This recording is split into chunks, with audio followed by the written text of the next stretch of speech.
Welcome to Business Talk. Today we're diving into the recent financial results of one of South Africa's key development finance institutions, the Development Bank of Southern Africa, the DBSA, and it plays a pivotal role in driving infrastructure development as well as economic growth across Southern Africa, and its performance is really a barometer for how well we're progressing on these fronts. Joining me today is Zodwa Mbele, who's the CFO at the DBSA. Zodwa brings a wealth of expertise to the table with a background that spans several key financial leadership roles within the organization, including GM of Finance and acting CFO, a chartered accountant by training. Zodwa also holds certification in International Treasury Management and has completed executive programs at prestigious institutions like Harvard and Stellenbosch as well. And with the DBSA recently reporting a decline in annual profit amidst a very challenging economic environment, there's much to unpack, but also much to celebrate in the financial results. So, Zodwa, thanks so much for joining us. And you join us at a time when you're celebrating as well the 40th anniversary of the DBSA as a critical DFI. So maybe on that point, you could just give us a brief overview of what is the DBSA's mandate and how it fits into the broader economic landscape of South Africa and the region. Thank you so much, Michael. And thank you for the opportunity to, invite us to share our views about DBSA's performance thus far. But just starting from the mandate of the bank, it's a development finance institution, as we all know, that operates within the sub-Saharan region. And its mandate is simple. It's just to develop infrastructure for economic growth. And also what is important, which is different maybe from other institutions, is that the bank also has a mandate to develop human capital. In other words, to capacitate municipalities or institutions that require capacity building. So this is really important for us, to indicate as such. And just to give you a sense on that point, we have a very unique setup where we have a division called Infrastructure Development Division, or Delivery Division, where we augment the capacity of the state through infrastructure development. So basically public works would build clinics and schools, for instance, and other infrastructure on behalf of government. So they will then mandate Development Bank to assist them to implement the infrastructure in return for a management fee. So that's how we augment the capacity of the state. And that's what capacity building is all about. Absolutely. And I think, Zodwa, thank you for that, because it's so critical to understand how we're plugging the gaps when it comes to capacity, because it does often seem to be when we want to execute on, in particular, large, very complex infrastructure projects, that it's not so much a financial factor that derails or slows down the implementation. It's often non-financial factors like capacity, like skills, like the ability to scope projects. So really a critical role that the DBSA is playing from a capacity building perspective. Looking at that and just building on what Deputy Finance Minister David Masondo said at the results announcement, he really wants the DBSA to be at the vanguard of rebuilding our local governments. How do you see this capacity unit then playing into that kind of vanguard narrative as we look to really focus in this administration on rebuilding and recapacitating local government to deliver water infrastructure and, our creaking power infrastructure and all of those critical things that interface with citizens on a daily basis?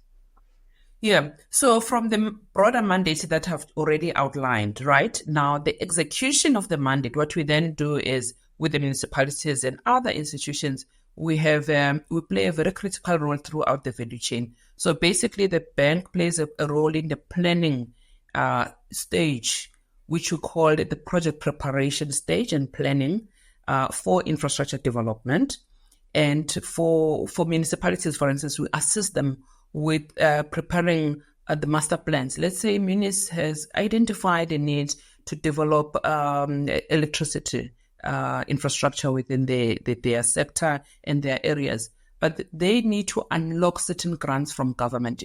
For them to do so, they need to put a proper plan, they need to put a proper feasibility study and essentially a business case that will be submitted to National Treasury and Department of Energy, in this case, if it's electrification program, so that they unlock the grant. Because the government does not just give them money, they need to consider certain matters, including capacity, by the way, to deliver on that infrastructure. So the bank plays a critical role at that stage with the planning function to unlock grants. Then that obviously moves into the feasibility stage for other institutions. On the feasibility work that we do, we have a division called project preparation. Project preparation does not necessarily assist municipalities per se, but it assists different players, even private sector players who would want to develop a project, but it's gone past the conceptual phase, it's gone past the pre-feasibility stage. It's at the feasibility stage, but even then, maybe it just needs to have the last mile, for it to be bankable, right? Then project preparation provides the last mile financial support in order to prove any fatal flaws on that project before it can be taken to a bankable stage. So and that is also critical, because the money that or the financing that project preparation put in, it's called risk capital, because you never know whether there will be fatal flaws uncovered through that project or through that process. So if it's proven that there's no fatal flaws, it's bankable, then it gets taken out of that project preparation into the financing division. I used to be a group executive for at least more than 6 years for the execution team, that is doing the due diligence. So in that stage, that's what we call infrastructure financing. Basically, it's now proven. So DBSA, together with other lenders, they can co-finance the project. So that's what most people are familiar with DBSA doing, but they don't know these other upstream work that we do, the project preparation in the planning stage. Obviously, once financing has taken place, in some cases, it's not one project rolling out into these different phases that I've just mentioned. The build program happens on a necessarily non-financing projects, which is what I had explained earlier on, where we augment the government capacity. So very rare that we finance a project and then we implement it, because also there's largely conflict of interest unless required. There's one project that we are helping, but not as a build, but we are eyes and ears of National Treasury, because we assisted the Northern Cape, for instance, it's a housing program. We have assisted them to unlock grant funding from National Treasury. And National Treasury, in looking at all the factors in it, they would like DBSA to provide some management project implementation capacity as an oversight to ensure that that program goes according to plan. But DBSA is not necessarily an EPC contractor who is building necessarily, So the maintenance of infrastructure, we deliver that through the infrastructure delivery division that I've mentioned earlier on. And similarly, if it's new capacity that needs to be built. So if you look at the value chain of infrastructure from, planning to implementation or delivery of infrastructure, DBSA plays a critical role along that value chain. So it really talks to now the tactical aspect of our vision and our mission. And there must be a huge opportunity now, given the several factors, right? We need to crowd in lots of investment into various components of infrastructure, be it rail, be it ports, be it energy, be it roads, clinics, you name it. There is a need for investment, and it can't only come from government or local government.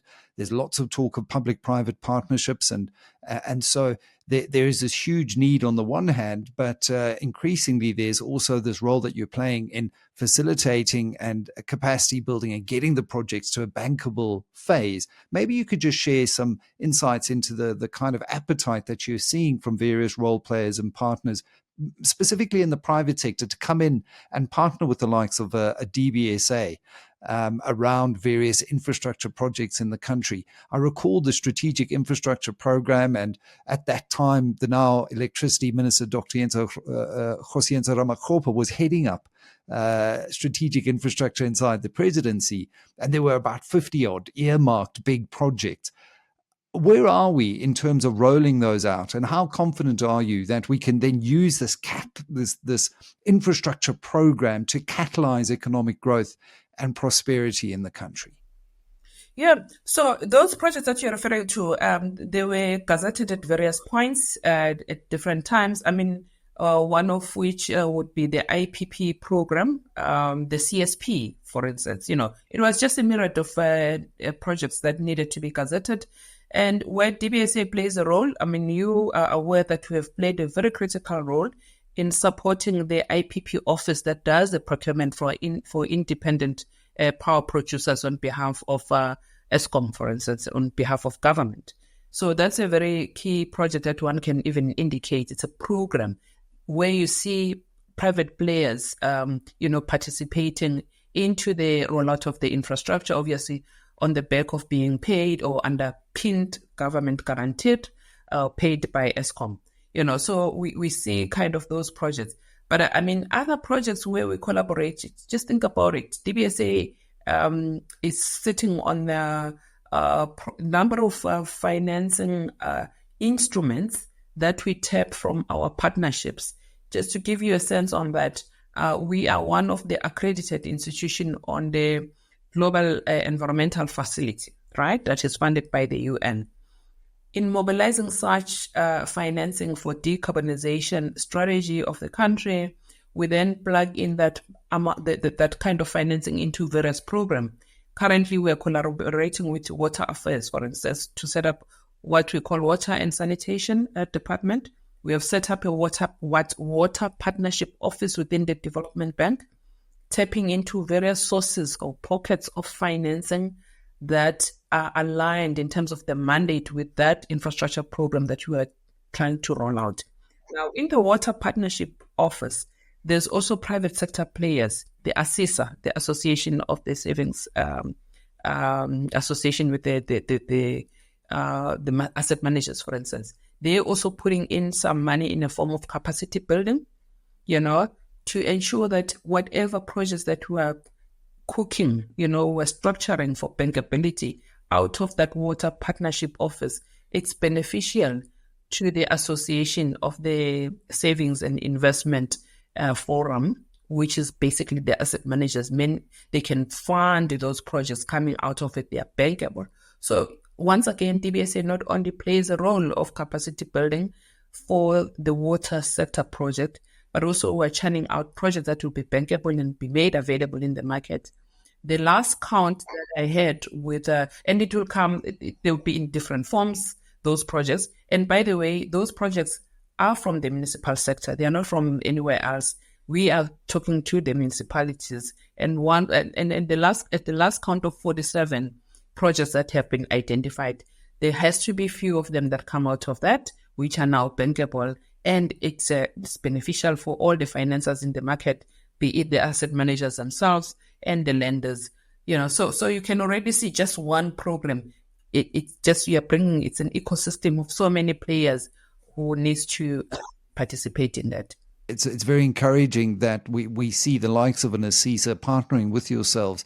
As we know, our savings and pensions are some 5 trillion rand that, certainly a small portion can be mobilized towards this in a sustainable way, not sacrificing financial returns, but also delivering all of those non-financial returns, ensuring that, people who are saving for retirement are retiring into a country that is prosperous and functional and delivering for themselves and for their children and their grandchildren as well. You've also, as the CFO, obviously got to balance the non-financial and the financial factors. And the DBSA recently reported a decline in annual profit of 4.6 billion rand. Overall, though, the financial metrics look really good. How does the bank perceive the financial performance for the 2023-24 financial year compared to previous years, especially given how challenging the economic environment has been over the last 12 months? So before I answer your question, I just wanted to circle back to your earlier question that this is how we're assisting the municipalities, because your questions were more like, how do we see us assisting the municipalities based on the discussion with the Deputy Minister of Finance? So all these interventions are meant to assist the municipalities, if you think about it. And assisting the municipalities does not end there. Remember, the municipalities have got a dual role. They need to ensure that the infrastructure is in place in order to stimulate the economy. right? They are in a core phase of our economic growth. They make or break our economy. They also, the very same municipalities contribute towards the quality of life of the people of South Africa through water and sanitation, for instance. So it's important that we also, bring it back to the municipal, because it's really our mainstay as a bank.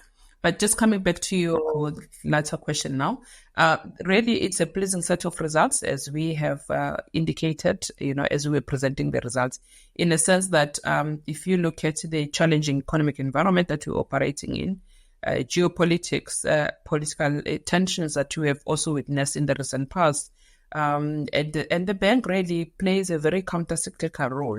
And out of that, those factors that we look into, if you look at how Eskom also struggled, because Eskom has got impact into our clients as well, right? The client base. If you think about the interest rate environment as a factor that also impacts our performance, it also impacts the performance of our own client. And by that, I mean, high interest rate will mean that there's less disposable income for individuals. If there's less disposable income, they would then start defaulting to their municipal rates, then rendering the municipalities' inability to collect debt from their clients. Then municipalities, again, they're our clients, right? And they'll also impact our financial situation. So, but like for us, municipalities have come to the party where there's been strained situation or stress, debt stress from their client. They've come to the party where necessary for us to restructure. But thank God that we have collected from municipalities. We don't necessarily have any defaulting municipalities other than those that were experiencing some stress. Then we have to restructure. And in the restructuring, this is where we also have provision for expected credit losses. But if you look at the fundamentals of our economic activities and our performance, it remains very robust under the circumstances. And also, if you look at the decline in the net profit is not even something that is concerning, because it's one of the market factors that had a play in there. The foreign currency fluctuations. This particular year, we only benefited from the fluctuations to a tune of about 128 million compared to the 800 million in the previous financial year. So that's really why you see it. It looks like it's a dip, but it's just a dip because of the market factors, not necessarily that the fundamentals of the business have just gone out of kilt. And also it was just also the other factor to that, it was about 400 million rand loss, which is unrealized loss on equities. So in accounting terms, because we report on fair value numbers, so you have to mark to market. At year end, you just need to reevaluate your equity book in this case, obviously taking into consideration some of the macroeconomic variables within which that book is operating in. And then you mark to market, not necessarily that you're disposing. So whatever, fluctuation that comes out of it is what we booked.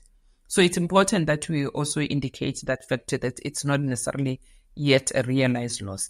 So those were, otherwise, performance was good. Look at our disbursements. Disbursements were high. And if disbursements are high, obviously you need to have additional provision for your expected credit loss as a result of the additional disbursement. But also importantly is that, our client book is very solid and robust. In it, it just talks to our very stringent credit criteria that we apply, because the book that we have accumulated in the previous years is what delivers the interest income. So it's very important that we also point to that. Obviously, high interest income environment is very good for our book, for the quality book, but also our treasury strategies, because we're a leverage business, obviously we also borrow. So it does come in a knock-on effect on your interest expense. In this case, because we optimize our funding strategies, we put in the hedges where it's necessary, where there's no natural hedge. So from the funding side, even though the interest rates are going high, but because we have structures to mitigate and to curb, the volatility on the interest aspect of it, we managed to also manage that to curb the impact of the high interest rate environment. So yeah, the results are, we are very satisfied with the performance to date. And one of the highlights was that, as you mentioned, that 18% increase in net interest income as well, which I think you did touch on. I want to just come back to the issue for municipalities largely is one of non-payment for services as well. That's certainly becoming a big issue as we see the outstanding owed by municipalities to Eskom ballooning, for example. There's lots of non-revenue water loss. A lot of that is just due to leaking pipes, but some of it's due to non-payment as well. How are you managing to help capacitate some local government authorities that are battling with their debtors' books? Is this part and parcel of some of the capacity interventions that you're undertaking at the DBSA? Yeah, so it is. As I said, we restructure their loan terms if really they are in distress. For instance, a city, one of the cities around us, we have to restructure so that you reduce the debt burden. That's just one of the means to have a workout with them. But one of the also conditions is that they must also come back with a credible plan, the recovery plan that is credible enough for us to look into that. The other means for us, we're generally conservative in our approach. So where there's distress, we take the pain early on, basically bring in the impairment losses on our books very early on before even, issues or matters come to a head with that municipalities. So there's various interventions that we put in place with the municipalities. And I think this is what we keep explaining to even our investors on how we are managing municipalities, because it's quite noisy in that area. People don't believe whether it's, are credible enough. Yet when we put a lot of effort, that the interventions that I've just mentioned as an example, so that they are not declared as defaulting municipalities, we can give them a reprieve. Restructuring of a debt does not mean that you are writing down debt or you're writing off debt. Only what it means is that I may stay longer in the game than the short time that I had originally envisaged, pay the original agreement of maybe 5 years or 10 years. We end up being in the municipal space, that particular client, for 15 years because we have to reduce the burden. Obviously, in nominal terms, it may look like we are recovering the same, but possibly maybe in PV terms, it's a different number altogether. But that's really how we assist the municipalities, and they do pay us. I keep saying that even in our non-performing book, you'll find that it's small municipalities, and I know there's about 5 of them, very, very tiny municipalities in far-flung areas, that are sitting on a non-performing book of the bank as in stage 3. And that is not believable when you tell people that. And we always say to them, you can test that because, you may think we are not conservative as a bank in terms of the expected credit losses, but look at the collection rate. Because the collection rate that we have achieved this year of 23 billion, 30% of that is attributable to the municipality space. So you can already juxtapose or corroborate the information with different analytic ratios that you may choose, so that you confirm that indeed this is the provision adequate, or we are just lowballing in respect to that. So there's mechanism to check. Yeah. Absolutely, and I mean that just speaks to some of the portfolio risk management tools that you've introduced in order to manage this, extending the terms of the loan, restructuring them, and I guess that's between the municipalities and yourselves. I suppose some of the concern is in the market between the municipality and its ability to collect outstanding debtors from ratepayers who, for whatever reason, are not paying for services that are rendered. Is there a role here, do you think, for the DBSA to help capacitate various financial functions in some key metros, for example, to help them better collect on their outstanding book? So it may not necessarily DBSA doing any collection role because we're not operational, but there are structures that can work for municipalities that we advocate for. If you think about prepayment system, meters that we can put in place, that addresses not only the operational issues, but also the collection, because it deals with the credit worthiness issues. I mean, if you pay as you go, and it's prepayment, it's easier for municipalities to deal with liquidity issues. It's easier for municipalities to deal with credit issues because suddenly they forget about the credit issues with respect to a certain segment of the clients. So those are the things that we advocate that municipalities must consider looking at, but not necessarily DBSA being physical in the municipal space as such. And I do believe that also by taking our way, so by just augmenting their resources through planning, it creates, or it relieves them to create capacity in areas where they need to focus their attention on. If DBSA is doing the planning for their master plan, they can focus their attention in other credit interventions that they need to focus their attention on, other than being spread too thin. So I do believe that it still indirectly address their issues capacity-wise, not necessarily directly. Absolutely. I was chatting to Rudy Dix inside OV a couple of months ago, and they're still looking at how they can intervene on that particular issue at a local government issue, because there are certain separation of power issues, constitutional issues, before OV can go in and intervene directly. But it's certainly on everyone's radar screen. How do we support local government to, just improve its financial management overall? Just looking ahead, what are the bank's key strategic priorities, especially in terms of this idea of fostering partnerships and mobilizing resources across Southern Africa to support infrastructure development?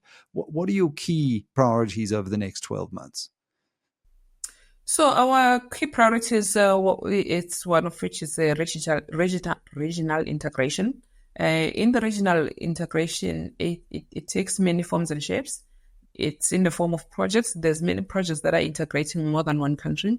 In South Africa, if you look at the border post, for instance, projects, there's about 6 border post projects that are out in the market requiring financial support for the execution of a smooth, transit between one country to another. If you look at the border post just going Bay Bridge, trucks, they wait hours and hours on end, similarly with the passengers. So projects like that are very critical for us as a bank to support, because they enhance the transit mechanism between one country, but also they stimulate the economic activities of both countries or more than one country. And we have also similar projects. If you think about in the Lesotho Highlands Water Project that is implemented via TCTA, we are big in financing such projects. So from the program and further afield, in West Africa also we finance projects that are hydro projects that are, beneficial to 4 different countries, Senegal and other neighboring countries. But apart from the infrastructure themselves, as I said earlier on, we are accredited by one of the, not by one, even 2, Green Climate Fund, for instance, GEF, which is a Green Environmental Facilities, sources of funding that we deploy in different countries, even here in South Africa, for the benefit of that country when it goes into the low carbon economy, for instance. We identify those projects. The facilities that the bank has, they are not necessarily for South African benefit, but also for other countries. We also, we also collaborate with the multilaterals as we go into these countries. We tend not to finance projects alone when we go into different countries. So it does not necessarily mean that we collaborate with multilaterals. We're also big in promoting what we call the local development finance institutions, to collaborate with them as we go into their countries. So there's a lot of collaboration and partnership that we look into. But what we have also done internally, we have also approved a new product. Want to venture into trade financing, taking into consideration the opportunities that arise out of the Africa Continental Free Trade, area. So we also looking at adapting our own policies and interventions with respect to that. So there's a lot that we are looking at as a bank in terms of our key strategies for the region. But I think coming back home here in South Africa, it's important that much as we have made some milestones in terms of energy generation, the IPP program that we've spoken about, now it's about time to also look into unlocking the bottleneck on the transmission line, which is the second phase now of it's another headache. As a bank, we are looking at the best innovative ways of how we can structure the transmission line or transmission infrastructure opportunities for the benefit, once again, of the ecosystem. So we are very much involved with the discussion with the ESCOM in respect to that, as well the transmission company and National Treasury, as well as other players in it, so that you come up with a financial instrument that is sound and that can be backed up by the revenue to be generated in the future with respect to that. So there's loads of opportunities. We're also helping with Transnet as well, private sector participation initiatives by Transnet, some of which we have funded through the project preparation. So I'm just referring to the big tickets that move the needle in terms of the South African economy with those two institutions and their programs that they are venturing into. So there's plenty of opportunities out there. Obviously, municipalities being one of them, that as we extensively discuss on that. So much opportunity, almost so little time. When you look at all the opportunity, I was in Namibia recently.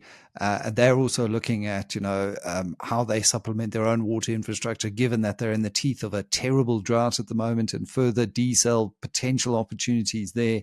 And great to see the bank taking this regional Pan-African view, because the African Continental Free Trade Area is a singular opportunity to up that intra-African trade, but you need the enabling factors. And I think trade finance, credit insurance, that kind of thing, all of these products come together to help support flows and create investor confidence. And obviously back home, working on those big issues around ESCOM and the transmission grid in particular is critical. Great to see the ERA now. So we finally got comfort that we'll have a standalone transmission company with its own balance sheet that can then go out and raise capital against that infrastructure. It is kind of a natural monopoly.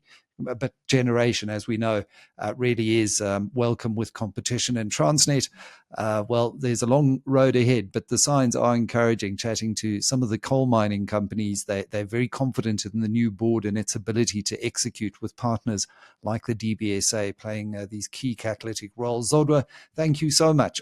So much to talk about still, so hopefully we can have you back on the show in the not too distant future. Zodwa Mbele, CFO of the DBSA, thanks for your time.